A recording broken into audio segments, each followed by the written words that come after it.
Welcome to the topic today, right mindfulness.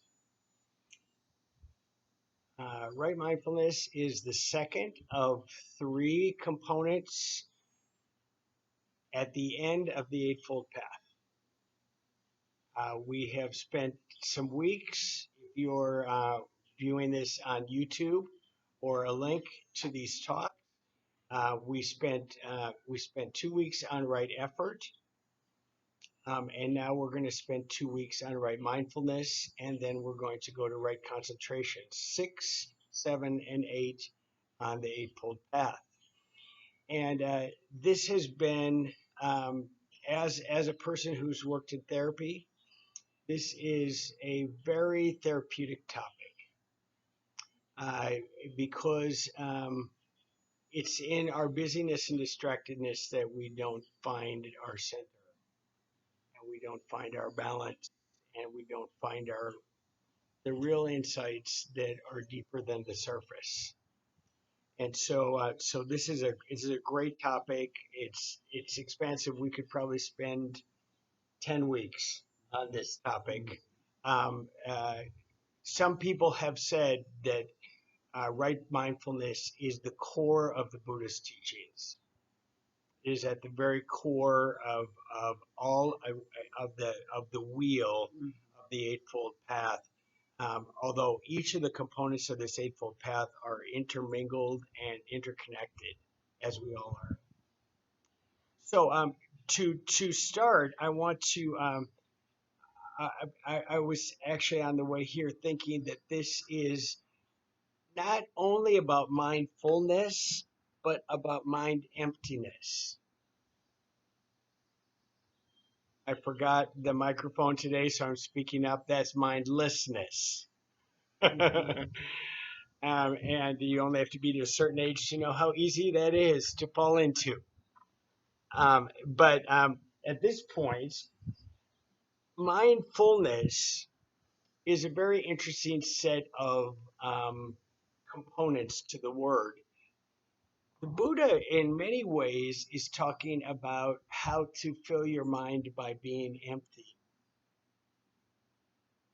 It's a very strange set of dichotomies when you think of it that way. But the idea is, can we be fully present in mind, body, spirit, energy to everything currently as it is? Let me say that again. Can we be attentive, focused, concentrating, giving correct effort at being fully in the present moment as it is, not as we hope it would be, not as it was 5 minutes ago or 5 years ago, not as it will be 5 minutes from now or 5 years from now, but in the present moment. And the other component that in my studying for this talk that seems to be crucial in achieving mindfulness is the idea of dropping the mental habit of judging everything. When Lisa gave the talk or gave the meditation at the beginning, the ideas, I realized that I'm very much a cause and effect person. I looked at the effect, and then I had to figure out where it came from. So when the leaves were moving behind me, I had to define it as that's the breeze moving the leaves rather than joining the leaves moving. And so this idea is to drop that habit, to change that habit. We've been spending a lot of time about changing your mind, and that we have the possibility of changing the processes by which we do things. If we drop the mental habit of judging everything, that means these words fade. I like it, I dislike it. It's good, it's bad. It's appropriate, it's inappropriate. Anything like that, when we do this process of becoming mindful, that becomes unimportant. To notice is one thing, we can't help but notice, but to judge is something that we can work at changing our mind. Mental filters, psychological barriers, and subjective opinions all get in the way of mindfulness. So if you're a studied person, a person who is a intricate observer of life and the processes of life, this is kind of the flip side of the coin. It's not that you can't observe things, but you don't attach to them. Staying alert, staying in the present moment, observing and then releasing thoughts instead of chasing them. I love that. I love that phrase, that you observe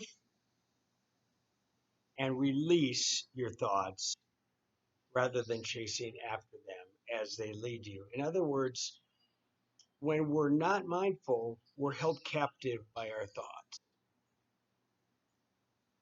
And so this process is how to be free, to not be taken captive to our histories, our judgments, our personality, our circumstances, our relationships. So when we do that, the Buddha said that there are 4 areas of reference, and this makes so much sense as everything that is taught by the Buddha, and that is, this is mindfulness of 4 areas. Mindfulness of our body, which Lisa had us do a piece of. Mindfulness of our body, where we're sitting, what that's like. Observe it, release it, not held captive by it. So mindfulness of body, mindfulness of feelings and sensations, mindfulness of the mind, observing your mental processes,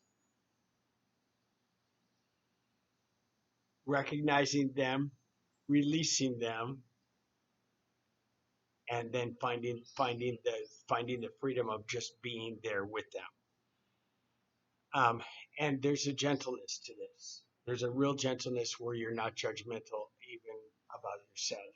This is the process of noticing without judgment of yourself. If you do well at it, fantastic. If you don't do well at it, okay, it's okay. The fourth area of mindfulness is the phenomena, the things that happen around us, the external stimulation. It's called mental objectives or qualities, things that our mind sees around us and then attaches to. That's the doing element of mindfulness. It's Okay. the outside world and how we interact with that, Yes. as well as the others are all interior. Yes. So Yeah. that's Yeah. what The body, the feelings, the mental processes. Those are ours. Those are ours to recognize. outlook is. And the outlook is what therefore is That's out what here. Lisa was doing with awareness, with a narrow lens or a wide lens, or feeling your senses. So that's the idea of mindfulness. And just like everything in Buddhism, it's really not about the philosophy. It's about the practice. If there, it's that's why Buddhism is not a religion. It's not a set of theories and theologies and belief systems. It's about um, the effort by which to put yourself in a mind that's available currently. I was thinking as I was driving, it's really important to be a mindful driver. How many accidents happen because people are distracted? That's the meaning of there are no accidents. There's only mindlessness. Right. Yes. Probably almost every accident that ever happened is because someone wasn't paying attention in the present moment. Correct. I know as one of the early relaxations that I had was driving around with no purpose, no destination, just driving to drive because it was relaxing for me. So it was therapeutic for me and those things. But I was like in another world while I was driving. I'm a good driver, so I wasn't really paying attention. I haven't had any quote accidents like that, but indeed, um, I have had some accidents, and they have been when I'm not fully aware of what's happening in the current circumstance.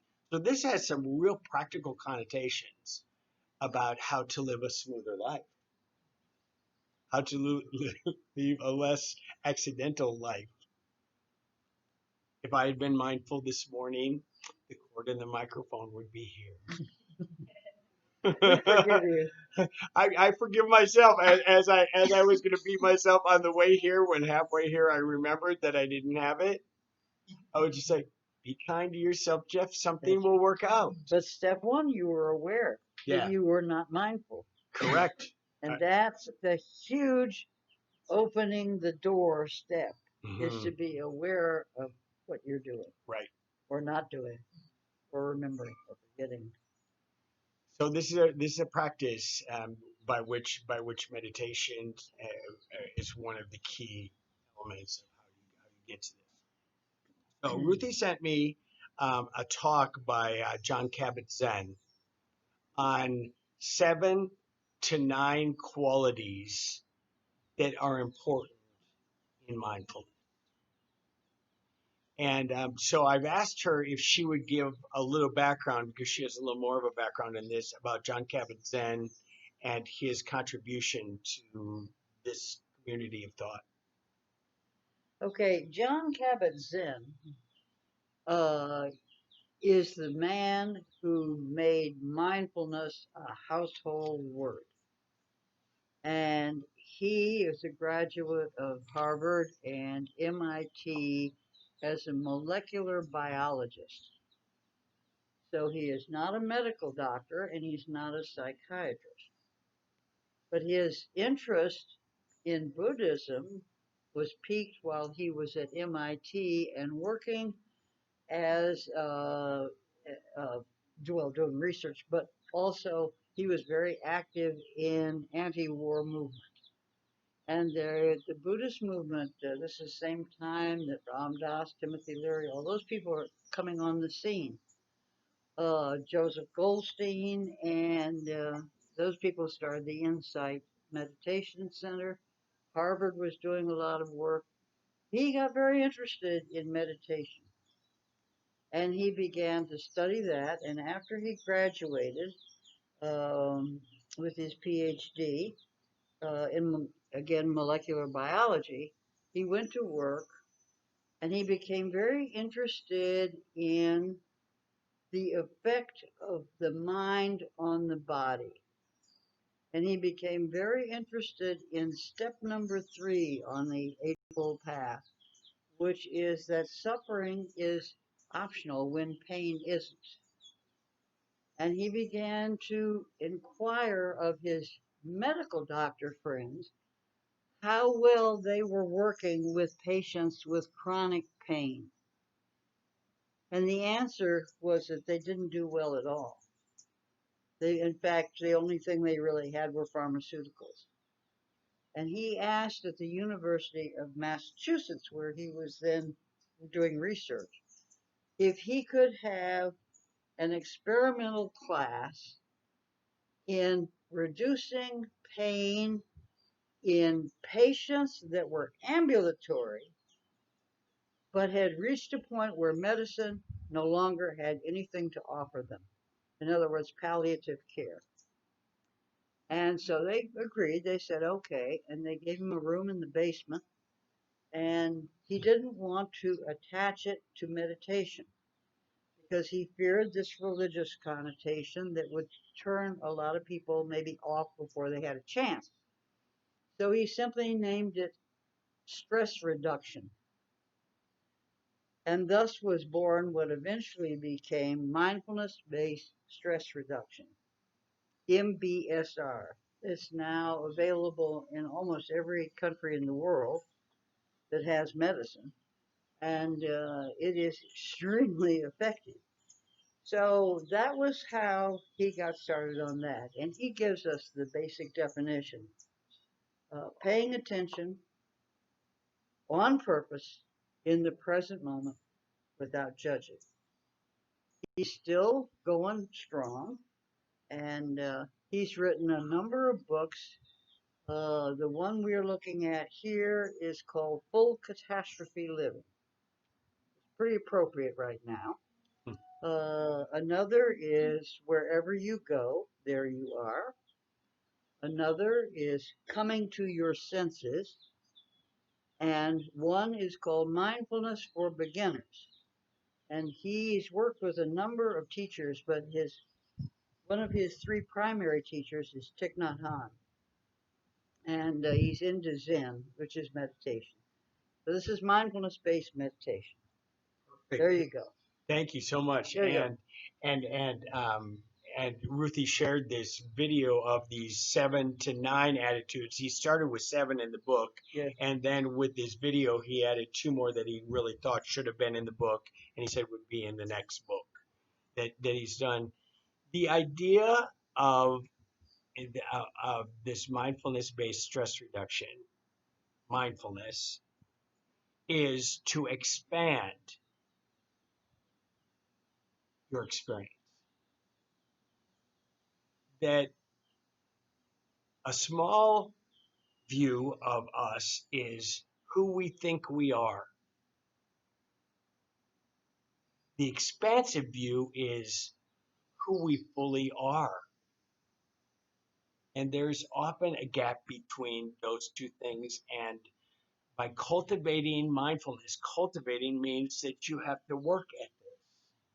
This does not happen naturally. We are not trained in these techniques. We have to retrain ourselves, most of us. If you were trained, if you're watching and you were trained in this, your you're halfway through the race ahead of the rest of us. Can I add to that he comments always that none of these techniques are something that you have to acquire. You already have them. You're born with them. But unfortunately, our education is always on thinking and not on being. And so it's a matter of going back and polishing those things that you really are. So this is more about being than it is about doing. So the thing in psychological circles, the question that's asked quite often is, are you a human doing or are you a human being? That's it. And most of us in the Western world are trained to be human doings. The more we can check off on the list, the better the day, the more successful we'll be, the more productive we view ourselves. And then this talks about how we expand that into becoming a human being. That means with all the things that are about us, as soon as I got past my judgment of myself for forgetting things today, it's part of my nature as a child. If you're watching this, how many mittens did you need to buy me per winter? Mm-hmm. Until you got tired of it, and then you said, just freeze your damn little hands. Mm-hmm. So this is part of the gentleness of me. That does not mean that I cannot concentrate and that there's not some effort to put in that area. But you want to know, to cultivate mindfulness is to accept as well as work. To be a human being is to not to be a robot and to accept our imperfection. It's okay to be gentle with our imperfection, to see it as as a call to have an area to work Well, mindfulness is an exercise in loving kindness on. and compassion. Yes, So it incorporates all that, and you have to start with yourself. you do. That's where it starts. By the way, the original word for mindfulness in the original language of Buddha's day was actually heartfulness, was the meaning. So the mind and the heart were one Go thing. together, they're one thing. We're one thing. They use the We're word mind, but yeah. it's both. We're trained by not only by Western thinking, but by Greek thinking, where everything is segmented and there's mind, soul, and spirit, and all these things are separated from each other and defined. And this is about holistic thinking. To be mindful is to be heartful.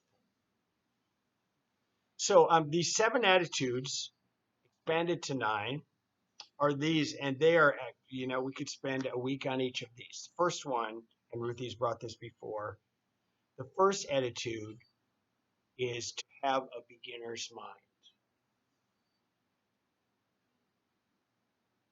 To always start at the spot of being a non-expert at the present moment, because there's something unique about this moment.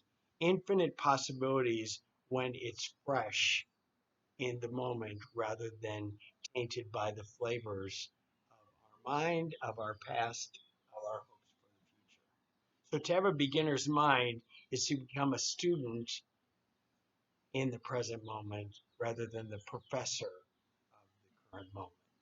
The exercise is basically what Lisa just did, Which is, which is to be aware without judgment, and just take things in and see them with fresh eyes, as if you were seeing them for the first time. Yeah, it's childlike.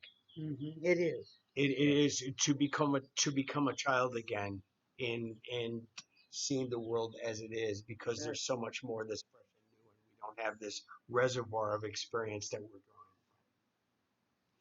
The second is, and we've talked already about this, is to gently non-judge things. To stop the steady stream of all of the opinions that we have about things. In a day with very strong opinions, this could be incredibly helpful. To stop the steady stream of our opinions, because our opinions trap us rather than give us the freedom. Think of all the opinions you could have had in your own head by forgetting. Oh, I'm so stupid. Or, I always do this. Or, you could go through a whole chain of negative opinions. All you did was forget something. That's it. That was it. That's what it was. But you can get into a whole narrative of self-defeating negative thinking as a result. The one that I did is I set it on this counter, and I put all the stuff I needed for today on the left-hand side of the counter, and this was on the right-hand side of the counter, and it never went to the left. So I was mindlessness for quite a while. But you didn't. But you didn't judge yourself. I did. As a matter of fact, I'm kind of laughing about it. Well, it is funny. Pretty ironic that this was the day you forgot something. I know. I think it was meant to be. Yes, there you go. Good reminder. Good reminder about the need to concentrate. Yeah, that's right. So the second one here is about non-judging. So becoming aware of, first, by becoming aware of how judgmental we are. How that's our training. That's where we've gone to in our adult mind. Second, to not judge that we've been judging. Okay, so, and then to cultivate the discernment by which we release that and move through it. It's almost like making friends with the enemy in some ways. So this friendly approach it helps us to see things not as we hope them to be, but to see them as they are, as it really is, which was Lisa's exercise. Not the cause and effect of it, not the analysis of it, not whether we like it or not, but it is what it is. Does expectation come in here? Of the Not non things that judging, we expect. Yeah, we expect this, and then we're disappointed or something when it wasn't going to happen to begin with. So right, why right, are you disappointed? right, You right. know. And this really, really fits with the Four Noble Truths, where there is a way out of your suffering. That's what MBSR is. It is. Is that you can stop actual physical pain with meditation, and that was what mindfulness-based stress reduction is. Yes. And it's extremely effective, more so than pharmaceuticals. I don't know that I said that when I was doing it. That's what it is. Okay. The other thing is not just about physical pain. This is about all the emotional pain and the circumstantial pain that we feel in our life. It's the This is emotional pain that he can get rid of. yeah, Yeah. The yeah, physical pain, they were stuck with that. But yeah. he, He worked with that as well.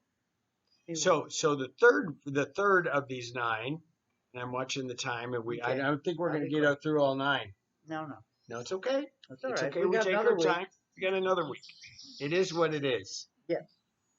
So is active acceptance.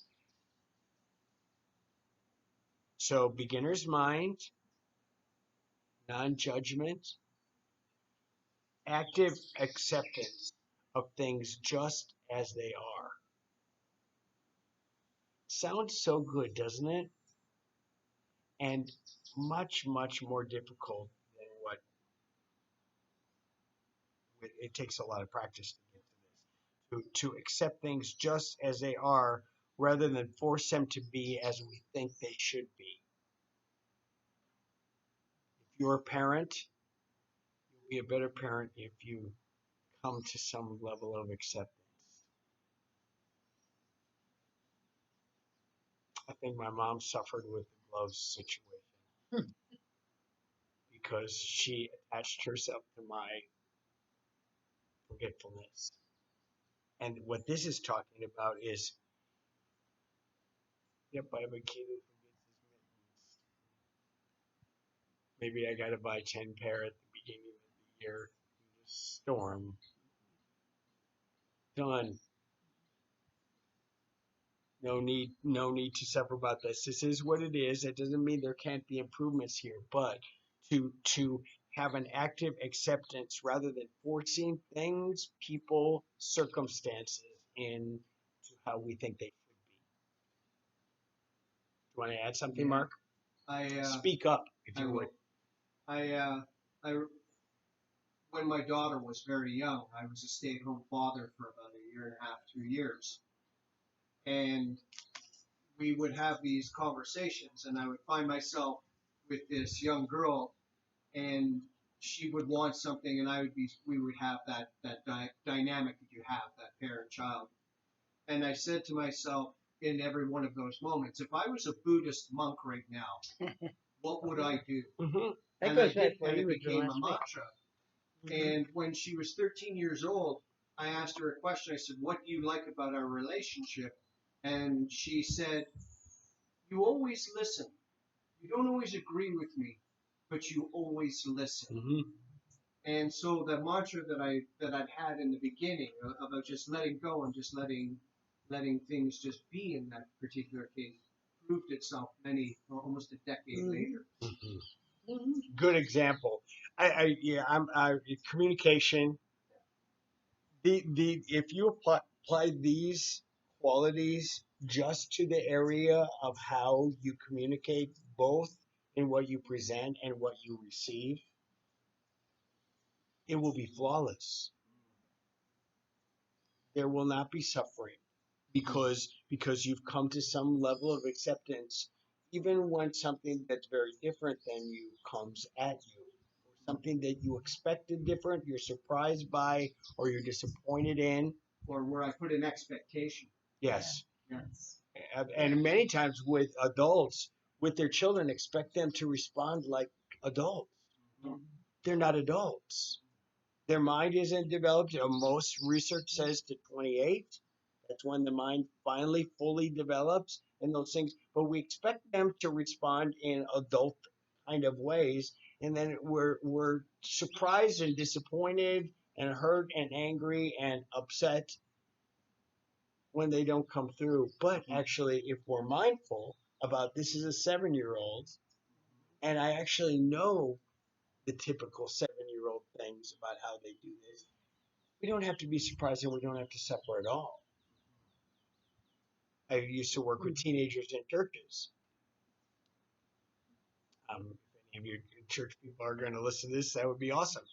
But if you if I expected that when we went to summer camp, some kids were going to try to bring alcohol and drugs. To religious camp, I expected that some kids might want to go in the woods with someone of the opposite sex. I wasn't thrown by that. I told them what the guidelines were. And then when it happened, I wasn't thrown by that because I knew these were 15 and 16-year-olds who, as soon as they heard a rule, they'd be like, how can I work my way around that? Yeah. And so I wasn't thrown by that. I dealt with it, but I wasn't attached to it.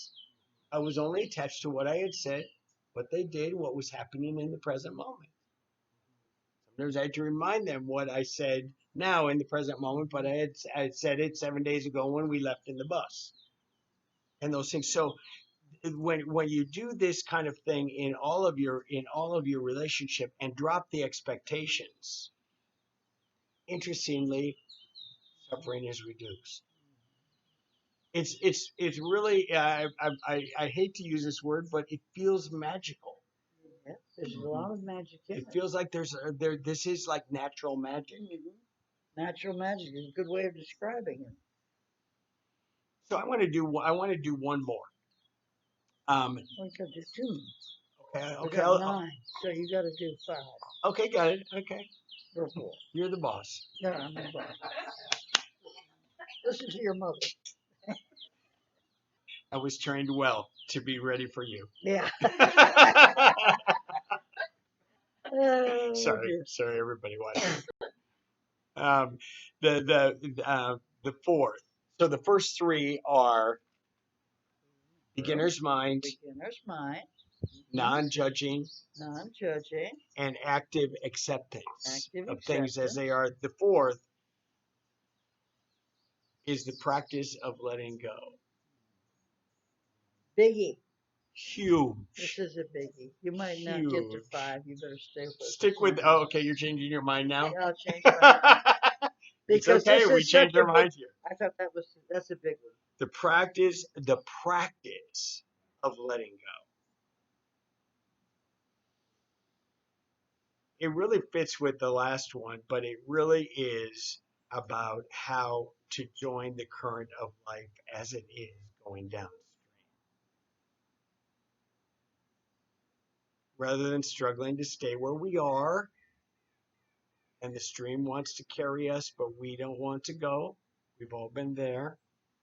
Or by effort and by determination, I can swim upstream and I will get there.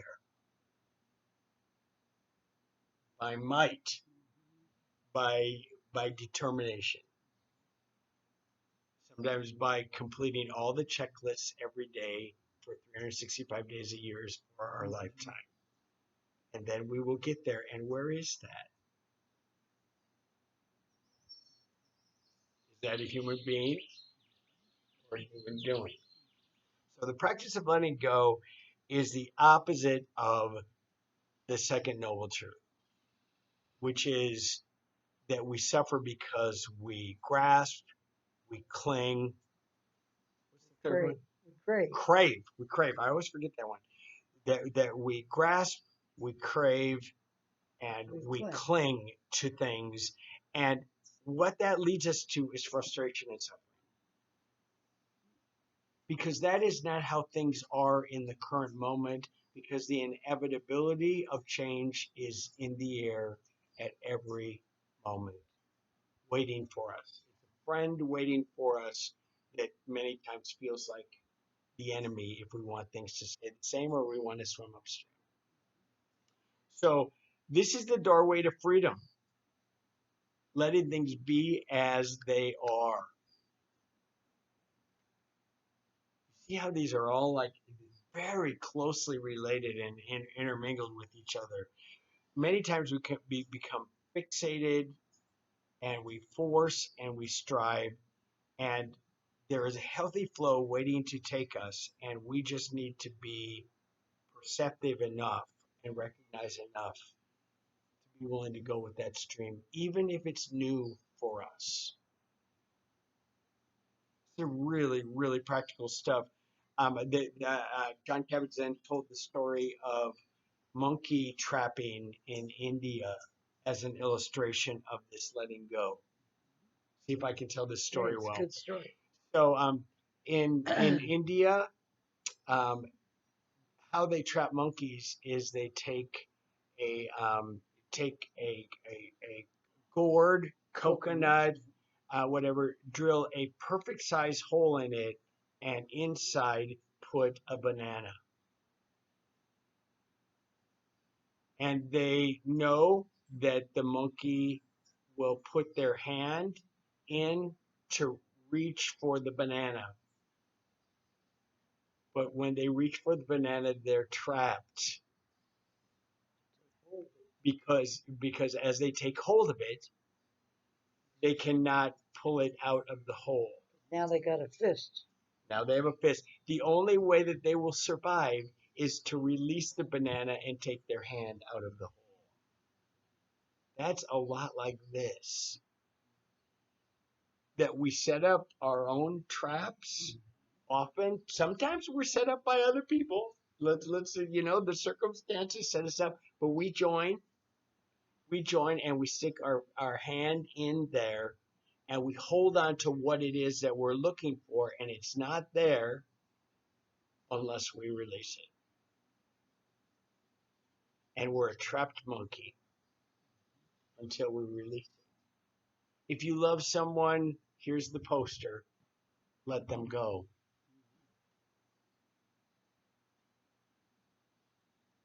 If you want to be connected with someone, give them freedom. If you really trust someone, don't take away from their life.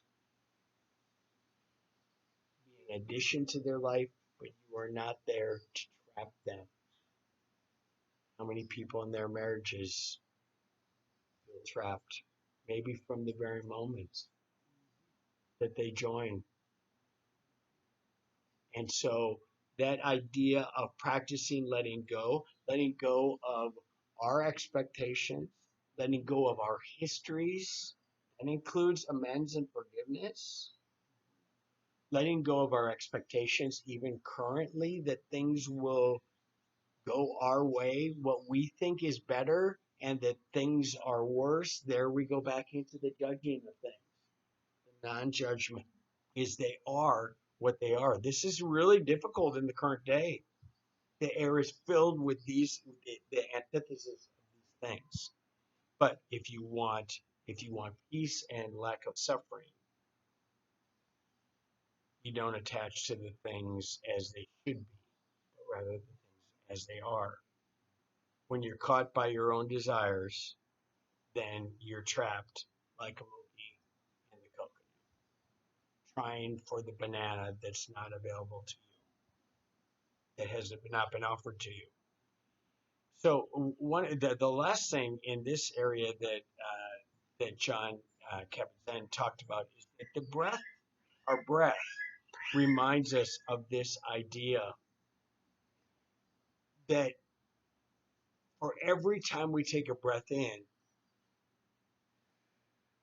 there's a letting go of the breath so that we can take the next breath in. It's kind of the circular idea of the breath as an illustration of this idea of letting go, that we take it in, and actually, if we don't much think about our breathing until we do mindfulness training, until we do meditation, and we realize what's available, as you said, what's available to us naturally is all here already, and we need to we need to come to recognizing it and cultivating it. So the breath reminds us that we receive and then we release and let go. To go back to the parenting thing, if we've been given the gift of a child, the child is not ours. We don't own that child. It would be best if in the end the child just owned themselves. That doesn't mean that we don't try to guide them in our best ways available. But you want to know something? At the end of the day, most developmental people say that children are going to be what they are by 4. 90% of what we are happens by age 4. And so this whole idea that when we receive gifts, we let it go. It also takes us away from possessiveness. This is mine, it's not yours. This is saying that might be a mistaken concept. It is all part of what it is. And so people who are generous, actually, there it is, number 9. Generosity. Generosity. And gratitude, I think. Gratitude is number 8, yeah. and those things I'm going to leave you to those for All next right. week. But you want to know that practice of letting go is indeed recognizing something, but letting it have its life in your palm on its own, not controlling it, not necessarily blowing it away, but letting it do what it will have to do. It does not mean that does not mean like no boundaries, no guidelines. It doesn't mean any of that. It just means that our attitude and our the quality by which we do this is non-possessive. And in that way, we're being very generous to what it is sitting in our palm. So those are the 4 that I'm going to do this week, and I want to do them again. Just get. Do all of them? No. Well, before you quit, do those again, and then just list what they ones. are, and then I gotta remember them too. Okay, got it. So the 7 attitudes going into 9 to cultivate mindfulness, beginner's mind, cultivate non-judging, active acceptance of things as they are, the practice of letting go. Those we handled this week. Next week, the practical trusting of ourselves, cultivating patience, cultivating non-striving, gratitude, generosity. I hope that you all got something out of this week, and we're going to end with a loving kindness meditation. Thank you, Jeff. Okay. Well, instead of our usual full loving kindness meditation, I'd like to introduce you quickly to one of John Kabat-Zinn's meditations. It's brief, and then we'll end it up. We're keeping the mask on because we're not to be here. We can't be 6 feet apart, so we're sticking close to each other and leaving the mask off. This involves loving kindness and compassion to oneself. Please close your eyes, be comfortable, be centered, go into stillness, be here now, and bring to mind someone who really cares about you. It could be your dog or your cat. It could be your mother. It could be your partner. It could be anyone. But someone who really, really cares about you, and simply sit there and within each in breath, think about how that feels. You're going to think a little bit here. You're going to feel is more like it. Enjoy what it feels like to be loved. And on the out breath, you relax and you let that feeling go out to the world. Is that understandable? Did I explain that well enough? Good. So bring somebody to mind, and we're just going to do this in silence for about 3 minutes, if anyone has the time. Someone who cares about you, how they feel about you, and how you feel about being loved, being cradled. Okay, 3 minutes.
We are loved, we love, and may all beings everywhere be safe, free from suffering, be happy. So go in peace, go making peace, living gently, loving mightily, and bowing to the mysteries. Thank you.